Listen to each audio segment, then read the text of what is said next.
দর্শক, একটি বিষয় আমাদের প্রত্যেকের জনমনে প্রশ্ন, যারা এতদিন ধরে শান্তির কথা বলেছে, যারা এতদিন ধরে মানুষকে শান্তির কথা শুনিয়েছে, শান্তির বার্তাবাহক বলে যারা নিজেদেরকে প্রচার করে, সম্প্রীতি শান্তি যারা সবসময় স্লোগানে রাখে, সেই পশ্চিমা সভ্যতার মুখোশ উন্মোচিত হয়েছে এপস্টেইন ফাইলসের মাধ্যমে।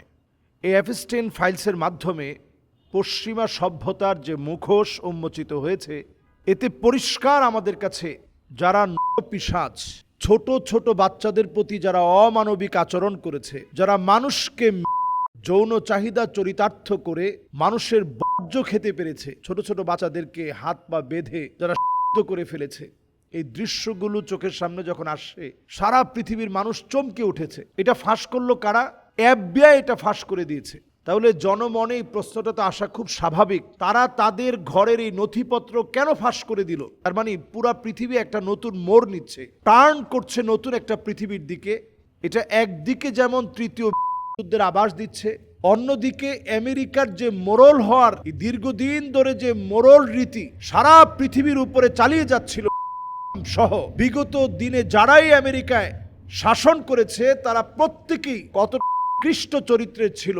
এই এপস্টেইন ফাইলসের মাধ্যমে এই নথিপত্র দিয়ে এটা পরিষ্কার হয়ে গিয়েছে। এটার ভিতরের অনেকগুলো রহস্য আছে, এই রহস্যগুলো এখনই উদ্ঘাটন প্রয়োজন। কেন তারা এই কাজগুলো করেছে? ছোট ছোট বাচ্চাদেরকে হাত পা বেঁধে, একসময় আমরা বলতাম যে রাক্ষস আসবে, রাক্ষস আসবে। মানুষ যে এত বড় রাক্ষস হতে পারে, নরক হতে পারে, এটা যেন এই দৃশ্যগুলো আমাদেরকে প্রমাণ করে দিয়েছে। তাহলে এই দৃশ্যগুলো মানুষ হয়ে কিভাবে ঘটিয়েছে?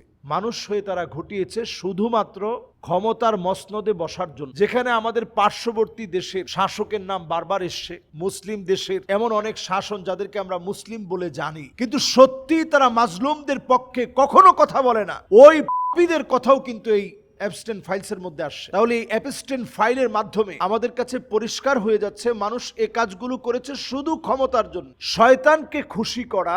তার মানে হচ্ছে দাজ্জালকে আগামীর পৃথিবীর লিডিং এর জায়গায় বসানো। এটার জন্য সকল শক পরিষ্কার হয়ে গেছে। পূর্ব দিক থেকে দাজ্জাল আসবে। দাজ্জাল এই পৃথিবীতে এমন সময় আসবে যখন চতুর্দিকে বিপর্যয় লেগে যাবে। তাহলে এখন বিপর্যয় হওয়ার আর কোনো কিছু বাকি নেই। এই পৃথিবীর যত বড় বড় বিল গেটস বলেন, যত কিছু বলেন, যত বড় বড় ব্যক্তিবর্গ আছে, সবার চরিত্র এখন এই পৃথিবীবাসীর কাছে একেবারে চিরচারিত, তাদের চরিত্রগুলো ফুটে উঠেছে। এই সময় এখন আমাদের কাছে প্রমাণিত সত্য হচ্ছে তারা এখন ওই বিষয়টা প্রমাণ করতে চায় যে এই পৃথিবীতে একজন সাহায্যকর্তার প্রয়োজন, আর তিনি হবেন মাসিহুদ দাজ্জাল, আমাদের ত্রাণকর্তা। এটা প্রমাণ করার জন্যই ফাইলকে আমাদের সামনে তুলে ধরা হয়েছে। কালো জাদুতে তারা সর্বশক্তি অর্জনের জন্য এই এপস্টেইন ফাইলে যা যা আপনারা দেখেছেন, দ্বীপের ভিতরে এই যে অন্যায় অপকর্মগুলো, যেখানে শাসকরা গিয়ে নিজেদেরকে বিক্রি করে দিত এবং ছোট ছোট বাচ্চাদের সাথে কৃত যৌনাঙ্গের এবং সুশ্রুরির যৌন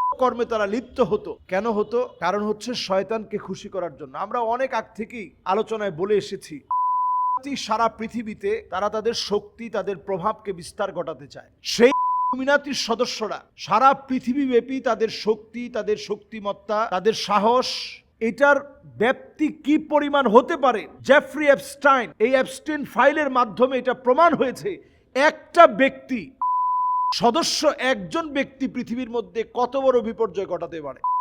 চর্চায় যারা পারদর্শী নিজেকে বানাতে চায়, তারা পবিত্র জায়গাকে সবসময় অপবিত্র রাখতে চায়। তারা নারী দিয়ে গোসল করে, মানুষ দিয়ে গোসল করে, মাস দিয়ে গোসল করে। এই কাজগুলো বিকৃত রুচির মানুষের কাজ। তবে এই কাজগুলো করে তারা শয়তানি শক্তিকে সবসময় সাপোর্টে নিতে চায়। এই সাপোর্টে নেওয়ার জন্যই এই জেফ্রি এপস্টাইন, এই এপস্টেইন নামক তানের যত সাঙ্গপাঙ্গ ছিল, তাদের এই কর্মকাণ্ডগুলো এখন প্রকাশিত হয়েছে। দেখুন, তার মৃত্যুটা একটা রহস্যজনক মৃত্যু, এবং তাকে কিন্তু অনেকবার অ্যারেস্ট করা হয়েছে শিশুদেরকে হয়রানি করার কারণে।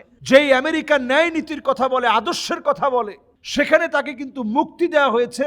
তাকে যে জামিন দেওয়া হয়েছে, সেই জামিনটা কোনোভাবেই ন্যায়সঙ্গত ছিল না। তাহলে বোঝা যায় ন্যায়সঙ্গত বিচার, ন্যায়সঙ্গত নিয়ম কানুন একমাত্র যদি আপনি কোরআনের কাছে আসেন, সেখানে আপনি পাবেন। আজকে আপনি তাকিয়ে দেখেন, যারা নারীবাদী, যারা পশ্চিমাদের পূজা সেই পশ্চিমা পূজারীরা এখন কিন্তু তারা মুখের মধ্যে কুলু পেটে বসে আছে, তারা কিন্তু এই বিষয়ে কোনো কথা বলতে চায় না। অথচ যদি কোনো আলেম সমাজ এমন একটা কাজ করত, তারা এতক্ষণে বলতে বলতে ইসলামের গোষ্ঠী উদ্ধার করে ফেলতো। ইসলাম ফোবিয়া সারা দুনিয়ার ভিতরে যারা ইসলামের বিরুদ্ধাচারণ করে, এরা যদি এখন ইসলামিক কোন লোকজন যদি এই কাজগুলো করত, তাদের আন্ডারে যদি এই কাজগুলো হতো, তাদের নেতৃত্ব যদি হতো, সারা দুনিয়ার ভিতরে এই বিষয়ে একবারে বিষ ফোড়ার মতো একটা বুমেরাং হয়ে যেত। কিন্তু বড়ই আফসোস, এখন তারা কুলু পেটে বসে আছে। বাংলাদেশে তারা কিন্তু কিচ্ছু বলছে না, যা বলছে আমরা বলছি। সুতরাং এখন আমাদের সময় এসে মুসলমানদেরকে মূল ট্যাগে ফিরে আসতে হবে, আপনাকে মূল লাইনে ফিরে আসতে হবে। এই পৃথিবীর সময় যে কমে যাচ্ছে, অ্যাবস্টেন্ট ফাইলটার নথিপত্র ফাঁস হয়ে যাওয়া আমাদেরকে চোখে আঙ্গুল দিয়ে ইশারা করে দিচ্ছে তারা কিন্তু প্রস্তুত হয়ে গেছে মাসিহুদ দাজ্জাল আসার জন্য। আগেও তারা বলেছে, তাদের যে সবচেয়ে বড় পণ্ডিত আছে, সে কিন্তু বলেছে যে আমাদের মাসি আসতেছে, ত্রাণকর্তা আসতেছে। তো মাসি তো আসবে ইমাম মাহদী আলাইহিস সালামের বহু পরে। আমরা কয়জন ইমাম মাহদী আলাইহিস সালামের সাথে সঙ্গবদ্ধ হওয়ার জন্য প্রস্তুত আছি? নিজেরা নামাজ পড়ছি, ইবাদত বন্দেগী করছি, জমিনে দ্বীন কায়েমের জন্য সচেষ্ট হয়েছি, ইসলামকে মনে প্রাণে বিশ্বাসের জায়গায় বসিয়ে নিয়েছি। কয়জন আমরা এমন আছি? সত্যি যদি আমরা এই জায়গায় এখনো আমরা বিপদগ্রস্ত হয়ে যাই, তাহলে আমরা দাজ্জালের ফিতনার ভিতরে পড়ে যাব। ক্ষুধা, যন্ত্রণা, দারিদ্রতা মুসলমানদেরকে গ্রাস করে ফেলবে। চতুর্দিকে মানুষ ত্রাহি ত্রাহি করবে ক্ষুধার যন্ত্রণায়। সুতরাং এই যন্ত্রণা থেকে যদি আমাদের বাঁচতে হয়, তাহলে কোরআনুল কারীমের তেলাওয়াত আমাদের শিখতে হবে, ইসলামকে জানতে হবে, পড়তে হবে, বুঝতে হবে। আমরা যদি প্রত্যেক জুমাবারে সূরা কাহফ পড়ি, আদা আলাহু মিনান নূরি মা বাইনাল জুমআতাইন, এক জুমা থেকে আরেক জুমা পর্যন্ত এটা আমাদের জন্য আলোকিত হবে। প্রত্যেক দিন যদি আমরা সূরা কাহফের অ্যাটলিস্ট আমরা 10টা আয়াত তেলাওয়াত করি, কোরআনের সাথে আমার সম্পৃক্ততা বাড়লো, দাজ্জালের ফিতনা থেকে আমি মুক্তি পেয়ে গেলাম। কাজেই মুক্তির জন্য এখন ইসলামের দিকে আসতে হবে। পশ্চিমা সভ্যতায় একেবারেই কিছু নেই। আমাদের নারীদেরকে সজাগ করতে হবে, মা বোনদেরকে সচেতন করতে হবে। তারা যত শান্তির কথা বলে, আদর্শের কথা বলে, কোনো শান্তি, কোনো আদর্শ তাদের ভিতরে নেই। তারা বিকৃত রুচির মানুষ, তারা বিকৃত মস্তিষ্কের মানুষ। আজকে তাদের নথিপত্র আল্লাহ তাআলা ফাঁস করে দিয়েছেন। ওয়া মাকারু ওয়া মাকারাল্লাহ ওয়াল্লাহু খায়রুল মাকিরিন। ওয়া মাকারু ওয়া মাকারাল্লাহ ওয়াল্লাহু খায়রুল মাকিরিন। আল্লাহ প্রমাণ করে দিয়েছেন, আল্লাহ তাআলা চক্রান্তের জবাব দেন। যদিও তাদের FBI দিয়ে প্রকাশ হয়েছে, কিন্তু এটার বিরুদ্ধে যে গভীর ষড়যন্ত্র রয়েছে, এই ষড়যন্ত্র সম্পর্কে মুসলমানরা সজাগ হয়েছে।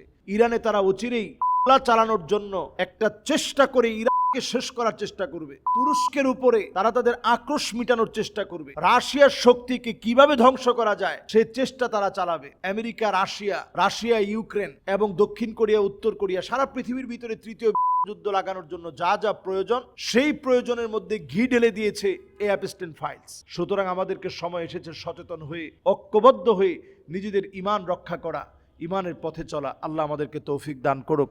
আসসালামু আলাইকুম ওয়া রাহমাতুল্লাহি ওয়া বারাকাতুহু।